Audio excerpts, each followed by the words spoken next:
Bonjour à tous. Aujourd'hui, gros sujet, jeu de pourvoir, jeu à pourvoir. Les jeux de pouvoir sont des jeux à pourvoir. En fait, je vais dire quelque chose qui va être peut-être vraiment difficile à entendre parce que les gens qui vivent des jeux de pouvoir vivent des choses humainement et émotionnellement vraiment, vraiment difficiles, destructrices. Euh, mais, mais quand même, je vais expliquer cette théorie des jeux à pouvoir, des jeux à pouvoir. En fait, quand tu as rencontré quelqu'un de toxique, qu'est-ce que... Quand tu as rencontré comme ça une personne qui a pris du pouvoir sur toi, c'est au départ, en fait, cette personne, elle a fait fleurir tes faiblesses.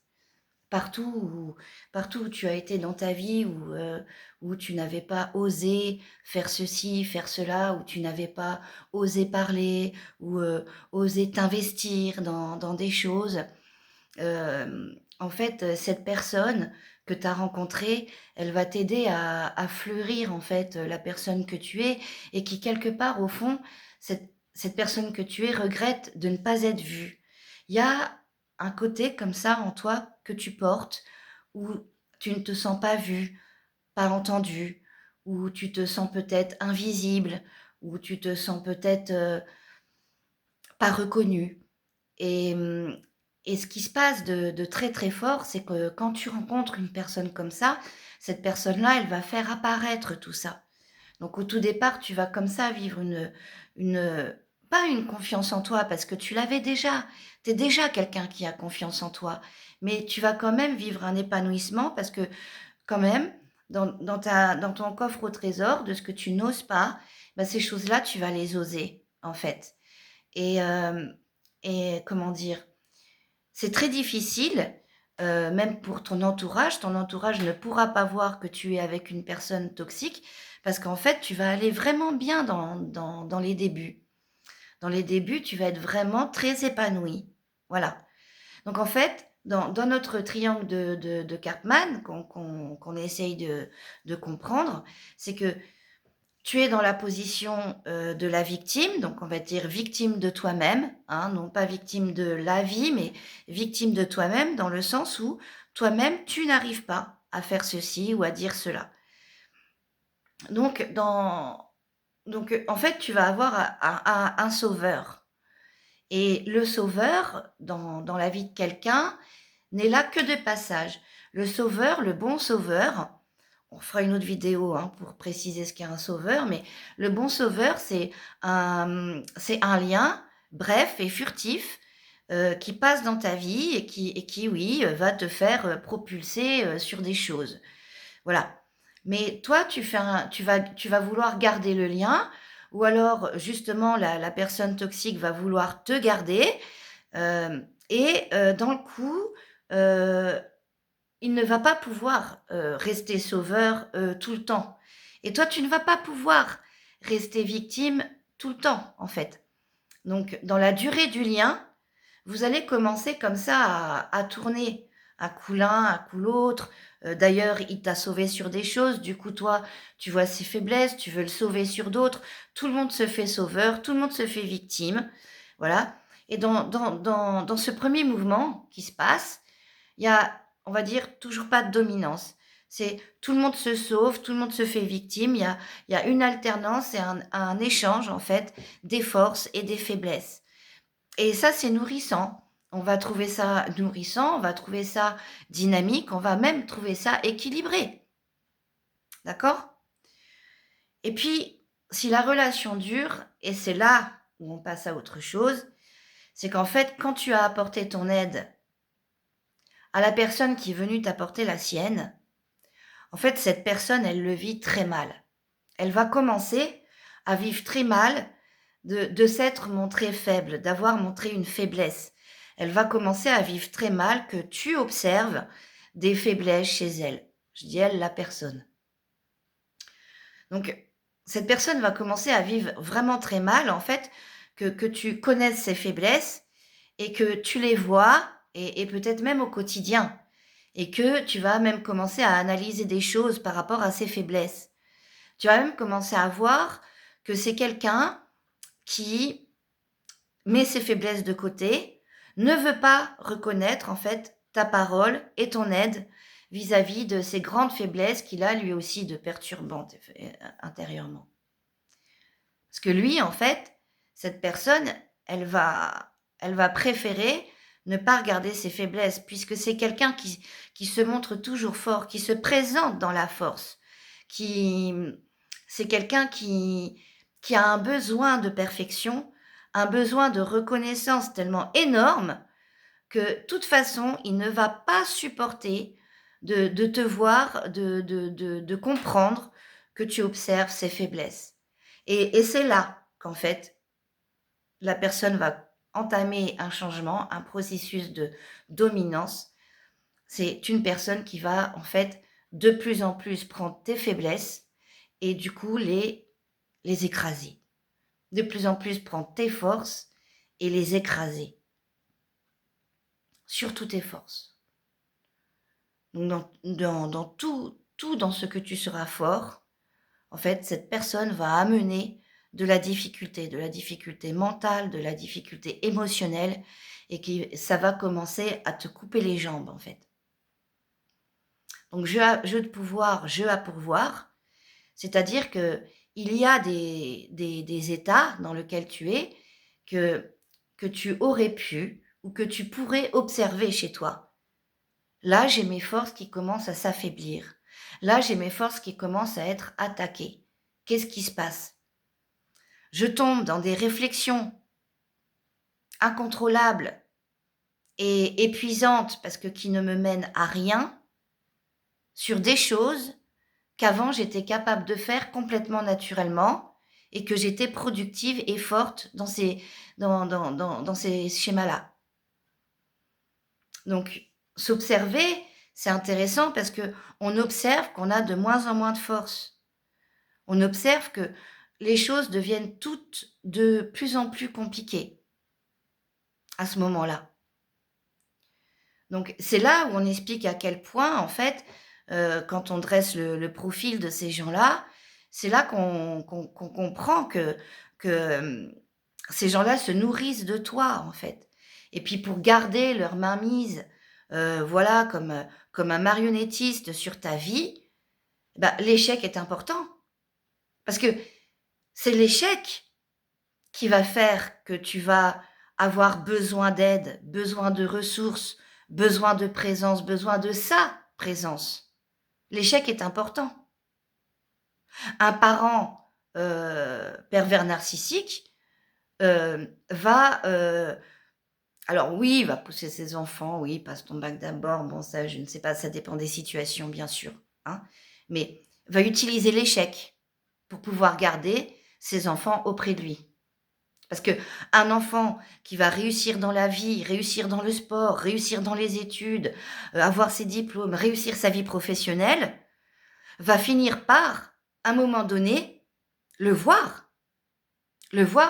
tel qu'il est, tel qu'elle est, en tant qu'adulte, va finir par voir ses faiblesses. Donc, le parent qui est manipulateur cache ça. Il ne faut pas que l'enfant voie ses faiblesses. Donc, l'échec est important. Donc, à travers des paroles, alors de bien-être, alors ou de psychologie, ou de développement de soi, ou de spiritualité, enfin bon, tout ce qu'on veut, à travers des belles paroles. Oh, fais comme tu le sens, la vie est belle, enfin bon, fais comme tu le sens. Alors, tu dis à un enfant de 18 ans, fais comme tu le sens, l'enfant de 18 ans, il va pas à l'école. Hein, il va faire comme il le sent, effectivement, il va aller faire la fête. Voilà. La vie t'apportera tout ce dont tu as besoin. Oui, alors il va y croire aussi. Oh bah tiens, bah la vie apporte tout ce qu'on veut. En fait, il y a rien à faire, tranquille, hop, chut, j'ai rien à faire, je fais rien. Donc voilà. Donc un enfant qui n'a pas de ressources, un enfant qui a toujours été, manipulé, en fait, va avoir beaucoup de mal à mettre les pieds dans le monde extérieur. C'est hyper difficile pour lui parce qu'il va tout le temps se confronter à tout ce qui à la di enfin, ça il va se confronter à la concurrence, d'accord? Il va se confronter à la différence. il va se confronter à beaucoup de choses comme ça va être trop difficile, il va pas pouvoir. Voilà. Donc, heu, donc la domination, on peut dire le pouvoir et de toute façon dans tout contexte, le pouvoir, c'est bien de cacher les faiblesses. C'est ça le pouvoir. C'est de toujours se montrer fort face à quelqu'un et surtout toujours de se montrer présent. Tu peux compter sur moi. Quoi qu'il t'arrive de difficile dans la vie, je serai là pour t'aider. Voilà. C'est bien ça le pouvoir. L'autre personne, non. Elle n'est pas là pour t'aider. Elle t'aidera jamais. Elle peut même pas s'aider elle-même. Voilà.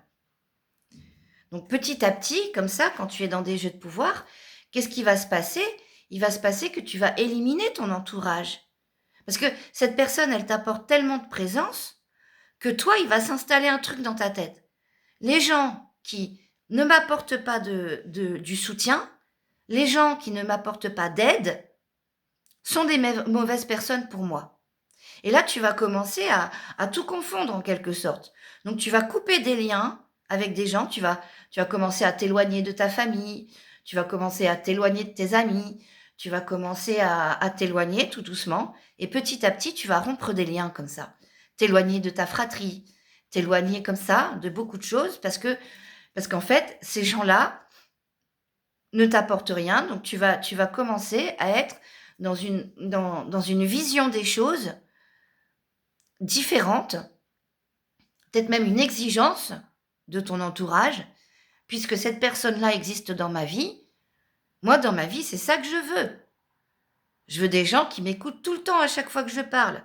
Je veux des gens qui m'honorent tout le temps. Je veux des gens qui m'aident tout le temps. Tu vas commencer à être exigeant auprès de ton entourage. Et cette exigence-là, ben, tu vas pas te rendre compte que c'est toi qui es...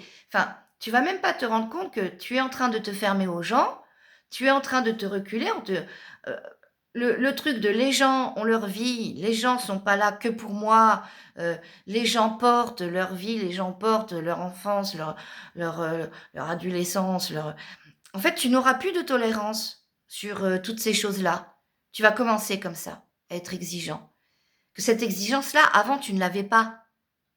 Avant, tu n'avais pas parce que avant lui, avant elle, tu avais compris qu'on porte tous notre croix. Tu avais compris qu'on porte tous nos souffrances. Et tu faisais partie de ceux qui ne jugeaient pas la souffrance des uns et des autres. Tu juges toujours pas la souffrance des uns et des autres.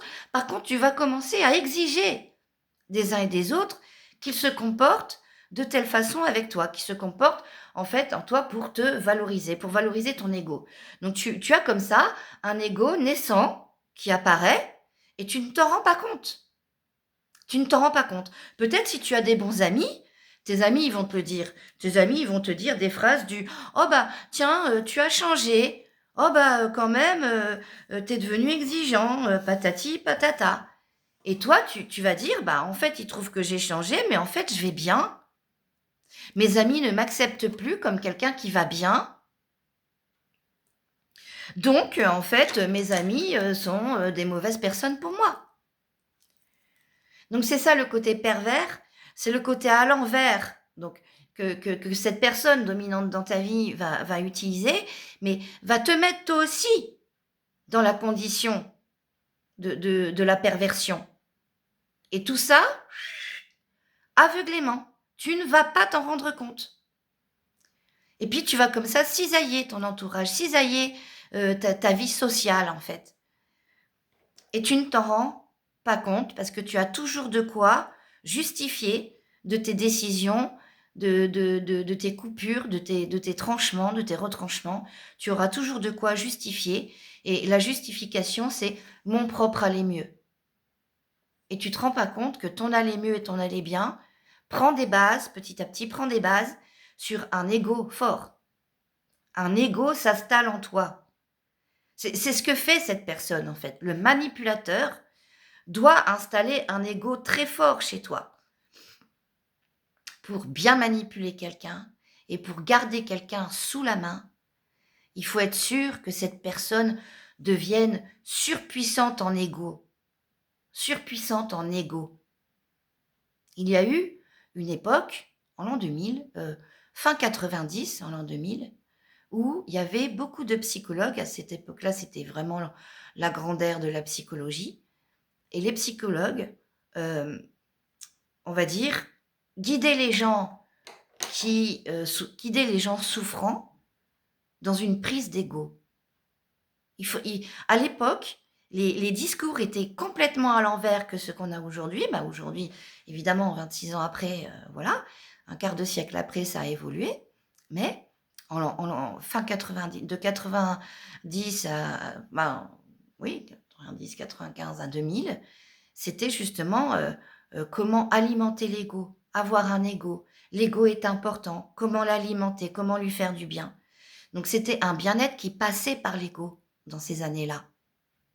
Les gens qui ont eu des psys dans leur entourage, des psys dans leur famille, des psys comme parents, à cette époque-là, en fait, les psys ont fait comme ça une espèce de confusion parce qu'ils ont vu arriver en masse, en fait, des gens souffrants, donc déjà des gens souffrant de jeux de pouvoir, si vous voulez, et ils ont, on va dire, préféré une méthode de soins. Ils ont mis en avance la méthode de soins de tous ces gens-là, donc les victimes dans notre triangle de Cartman, à leur faire alimenter l'ego. Donc, de la victime, la victime, on va lui faire naître un ego très fort et ça va l'aider à sortir de ses souffrances. Voyez? Comme c'était complètement à l'envers encore cette théorie-là. Mais les choses étant évolutives, il n'y a pas de problème. Aujourd'hui, 25 ans après, on commence à s'approcher quand même d'une réalité quand même un peu plus intéressante. Voilà. J'ai du mal à employer le terme vérité. Je préfère réalité. Voilà. Et là, on est, à l'heure d'aujourd'hui, quand même sur une réalité de vie humaine, de comportement humain qu'il n'y avait jamais eu avant, si vous voulez. Donc, ça a poursuivi les massacres, cet accompagnement psychologique dans la naissance de l'ego, dans l'alimentation de l'ego, en fait. Parce que si on n'avait pas un dominant qui nous faisait alimenter notre ego, eh ben on avait un psy qui nous faisait alimenter notre ego. Donc c'était quand même une période assez complexe. Donc les jeux de pouvoir, les jeux à pourvoir. Et effectivement, à cette époque-là, les accompagnateurs de bien-être, tout ce qui est coaching, etc., étaient beaucoup dans le jeu. Alors, qu'est-ce que tu les tu étaient beaucoup là-dedans. Et il a fallu quand même des années pour se rendre compte à quel point là, c'était pas du tout le bon plan pour commencer à se sortir de ça, quoi. Parce que on traite les choses une par une. On traite les victimes, alors on leur donne de l'ego. Après, on traite le Lego. Lapsus révélateur. Bah oui, oui, oui. Le Lego. Ah bah, on joue à emboîter des choses pour faire une montagne. Ah oui. Ce que je veux dire, c'est on traite les choses une par une et à chaque fois dans le traitement, on va dire, des comportements humains souffrants, on va toujours trouver quelque chose, un pansement à mettre là-dessus, mais c'est qu'un pansement, c'est pas une guérison.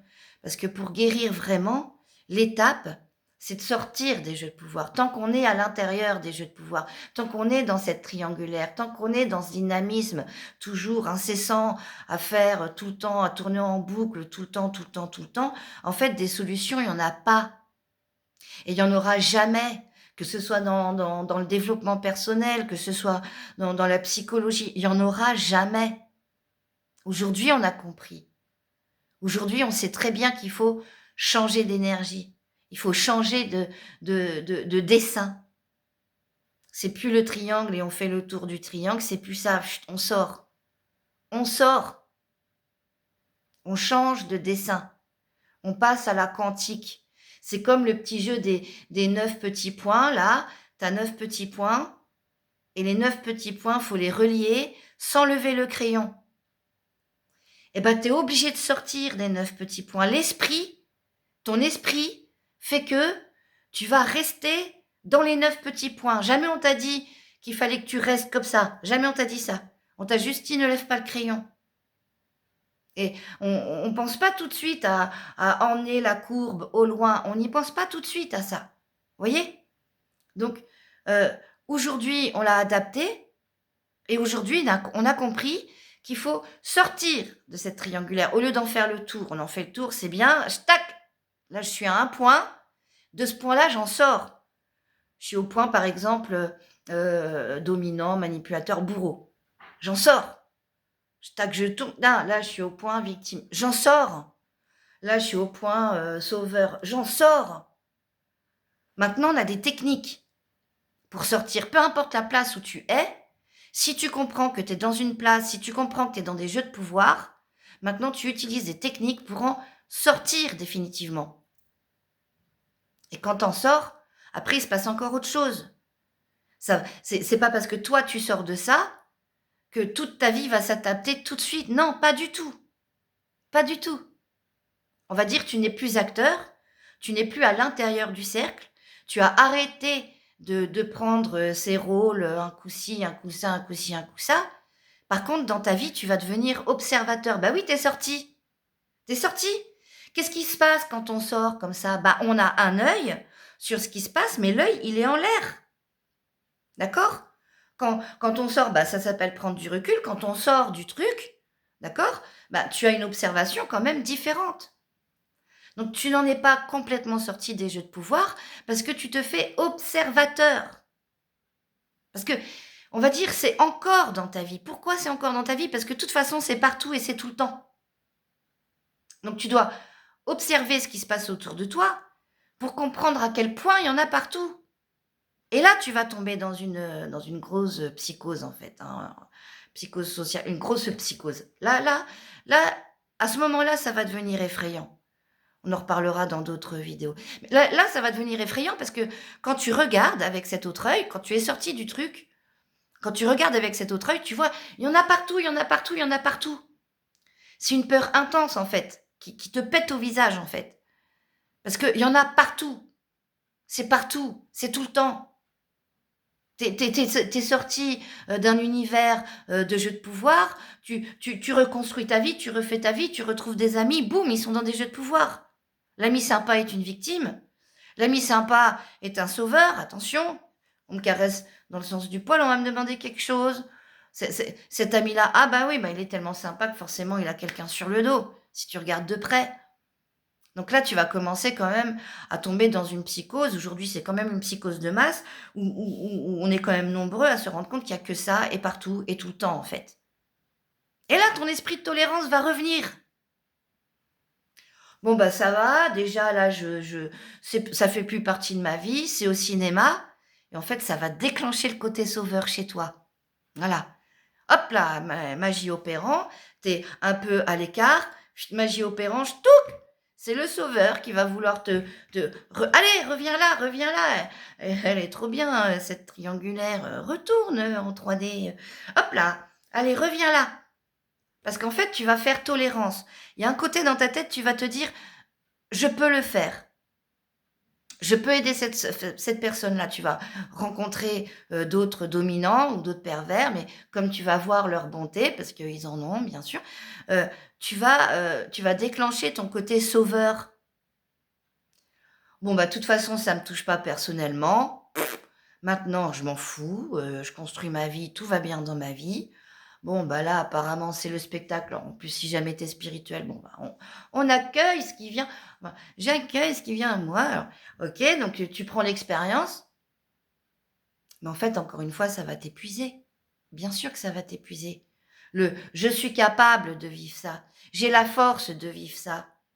Ça réveille quoi chez toi?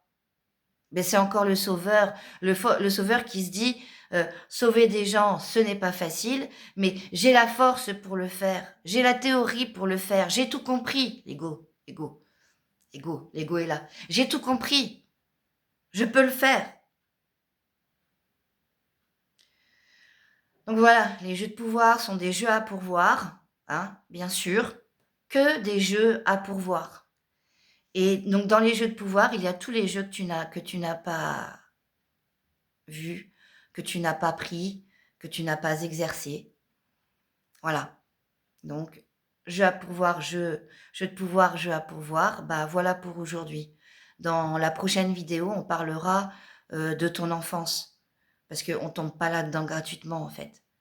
Donc, faire le profil, de la personne toxique, faire le profil du PN, ce qui fait que tu t'en dégages, tu tournes le dos, bah oui, mais enfin, tu vas passer ta vie à t'en dégager, à tourner le dos. Et puis c'est pareil, tu vas être en perte d'entourage aussi, en fait. Tourner le dos n'est pas une solution. Fuir n'est pas une solution. Il va falloir quand même que tu comprennes ce qui t'arrive et le pourquoi du comment. Donc, prochaine vidéo, on va parler de ça. Après, on va continuer sur le triangle de Karpman à bien identifier les choses. Mais là, on va quand même passer à la base. Qu'est-ce qui a fait que tu tombes là-dessus? En fait, tu t'es sorti de la vie, on va dire, d'un PN, tu t'es sorti de la vie d'un dominant, tu t'es sorti de la vie de quelqu'un de toxique. Mais tant que tu as pas été observer ta famille de près, bah, c'est foutu, tu vas retomber dedans. De toute façon, pour bien comprendre le truc, tu es parti pour en vivre 1 ou 2 fois ou 3 fois ou 4 fois ou 5 fois ou 6 fois, en fait. Il y a personne dans la vie qui vit un seul PN et puis qui s'en remet que tout va bien derrière, hein. On va quand même regarder les choses à la loupe pour quand même regarder qu'est-ce qui a fait que tu es comme ça et puis aller regarder quand même en profondeur ce qui se passe chez toi. Parce que c'est bien toi, le seul et unique acteur de ta vie. C'est bien ton âme unique qui est à l'intérieur de ce corps et qui cherche à incarner, qui cherche à vivre des choses. D'accord? Donc il n'y a que toi. Donc c'est en ça c'est difficile parce que bien sûr c'est l'autre qui te fait souffrir. Donc c'est pas ma faute, c'est l'autre. Bah oui, mais non, c'est de ta faute, bien sûr, mais pas dans le sens faute. C'est tu es responsable de tes propres émotions, de ton propre bien-être et de ta propre vie en fait. Donc voilà, c'est tout pour aujourd'hui. À bientôt.